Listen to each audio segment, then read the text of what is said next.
कहानी truck driver और भूतिया गांव। क्या आपने कभी उन रास्तों पर यात्रा की है जहां अजीब घटनाएं घटती हैं? क्या कभी आपने सुना है कोई गांव जो पूरी दुनिया से कट चुका हो और वहां रुकने वाला कभी वापस न आया हो? आज हम आपको एक ऐसी ही कहानी सुनाने जा रहे हैं जो सच्चे डर और रहस्य से भरी है। यह कहानी है सुरेश नामक एक ट्रक ड्राइवर की, जो एक रात उस गांव की ओर बढ़ता है जिसे लोग भूतिया गांव कहते हैं, मौनपुर। क्या हुआ उस रात और क्यों सुरेश की पूरी जिंदगी बदल गई, आइए जानते हैं। सुरेश दिल्ली का रहने वाला एक अनुभवी ट्रक ड्राइवर था। वह दिन रात अपनी ट्रक लेकर यात्रा करता और सामान ढोता था। आज वह कोलकाता जा रहा था, एक सामान्य यात्रा की तरह, लेकिन इस बार की यात्रा कुछ अलग थी। वह दिल्ली से निकल चुका था और रात का समय हो चुका था। रास्ते में उस पर थकावट हावी हो रही थी और उसे समझ में नहीं आ रहा था कि अब कहां रुके। एक अजनबी रास्ते पर दूर से एक छोटा सा गांव दिखाई दिया। गांव का नाम था मौनपुर। उसे यह नाम पहले कभी नहीं सुना था, लेकिन एक पुराने आदमी से सुन चुका था कि यह गांव भूतिया है।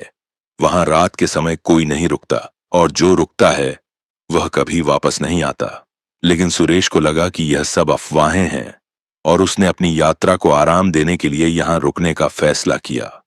वह गांव के बाहरी इलाके में एक ढाबे के पास पहुंचा। ढाबा बाहर से बहुत साधारण सा दिख रहा था। उसने ट्रक रोका और धीरे धीरे ढाबे में प्रवेश किया। अंदर का माहौल कुछ अजीब था। ढाबे में कोई ग्राहक नहीं था, केवल एक बूढ़ा आदमी अकेला बैठा था। सुरेश ने बूढ़े आदमी से पूछा, क्या मैं यहां रात भर रुक सकता हूं? मुझे कुछ आराम चाहिए। बूढ़े आदमी ने उसे देखा और हल्की सी मुस्कान के साथ कहा, तुम रात को यहां क्यों रुके हो? यह गांव खतरनाक है, कोई भी यहां रात में नहीं रुकता। तुम वापस चले जाओ। सुरेश ने उसकी चेतावनी को नजरअंदाज किया और सोने के लिए एक कोने में चादर बिछाकर लेट गया। उसने सोचा, यह केवल एक गांव है, कोई डरावनी बात नहीं। लेकिन कुछ ही देर बाद उसे एक अजीब आवाज सुनाई दी। वह आवाज बहुत ही कमजोर थी, जैसे किसी का धीमा धीमा रोना हो। सुरेश ने अपनी आंखें खोलीं, लेकिन चारों ओर घना अंधेरा था। वह डर के बजाय थकान को दोषी ठहराते हुए सोने की कोशिश करता रहा। फिर जैसे जैसे रात गहराई, सुरेश को महसूस होने लगा कि कुछ गलत हो रहा है। उसकी ट्रक के इंजन की आवाज आ रही थी, लेकिन ट्रक बंद था। उसने बाहर आकर देखा तो ट्रक के चारों ओर धुआं सा था। यह देख उसके दिल की धड़कन तेज हो गई।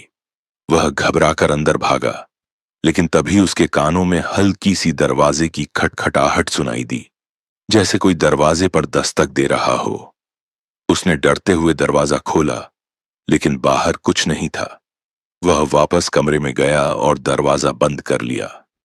तभी उसे अचानक पैरों की आवाज सुनाई देने लगी, जैसे कोई उसके कमरे की ओर बढ़ रहा हो।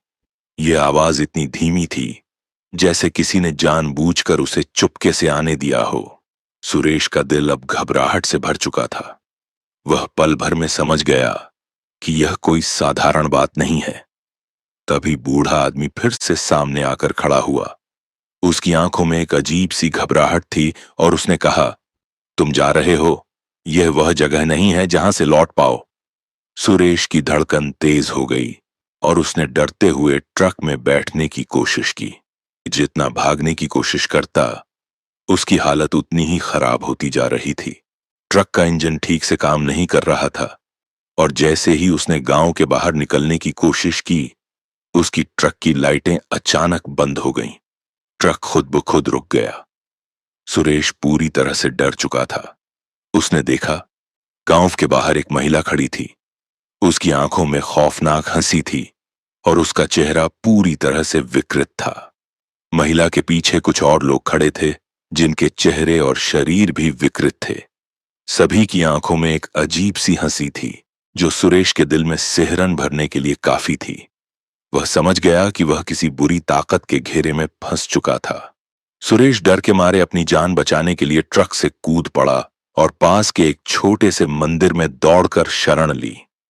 वह पूरी रात कांपते हुए मंदिर में बैठा रहा, अपनी जान की सलामती के लिए भगवान से प्रार्थना करता रहा।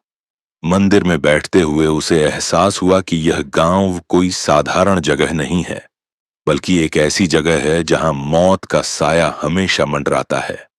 सुबह होते ही सुरेश ने गांव छोड़ने का फैसला किया। अगले गांव में जाकर उसने इस अजीब घटना के बारे में पूछताछ की। वहां के लोगों ने बताया कि मोनपुर गांव में एक दर्दनाक घटना घटी थी। एक ट्रक ड्राइवर ने एक महिला और उसके परिवार को उस रास्ते पर दुर्घटनाग्रस्त कर दिया था, और तब से उनकी आत्माएं उस रास्ते पर घूमती हैं। वह ट्रक ड्राइवर कभी भी वापस नहीं लौटा। यह सुनकर सुरेश का दिल डूब गया। उसने महसूस किया कि उस रात जो उसने देखा वह केवल एक भूतिया घटना नहीं थी, बल्कि उन आत्माओं का प्रतिशोध था। और अब सुरेश का जीवन कभी भी पहले जैसा नहीं रहा। वह पूरी तरह से बदल चुका था। वह जानता था कि अब वह कभी अकेले रात के समय यात्रा नहीं करेगा। सुरेश की यह घटना केवल उसके लिए नहीं, बल्कि पूरी दुनिया के लिए एक चेतावनी बन चुकी थी। मोनपुर गांव अब केवल एक नाम नहीं रह गया था, बल्कि वह रहस्य बन चुका था जिसके बारे में कोई कुछ नहीं जानता था। वह भूतिया रास्ता अब किसी भी यात्री के लिए एक खौफनाक कहानी बन चुका था, जिसे लोग अपनी जुबान से नहीं बल्कि आंखों से समझते थे। सुरेश अब कभी भी अकेले रात में यात्रा करने का साहस नहीं जुटा पाया। वह मानता था कि मोनपुर का रास्ता एक ऐसा रहस्य था जो कभी न कभी सबको अपने आगोश में ले लेता है। यह कहानी हमें यह समझाती है कि कभी-कभी हम जिस रास्ते को सुरक्षित समझते हैं वह असल में बहुत खतरनाक हो सकता है। मोनपुर का रहस्य हमेशा लोगों को अपनी ओर खींचता रहेगा, और यह कहानी एक चेतावनी बनकर रह गई है जिसे हर कोई याद रखेगा।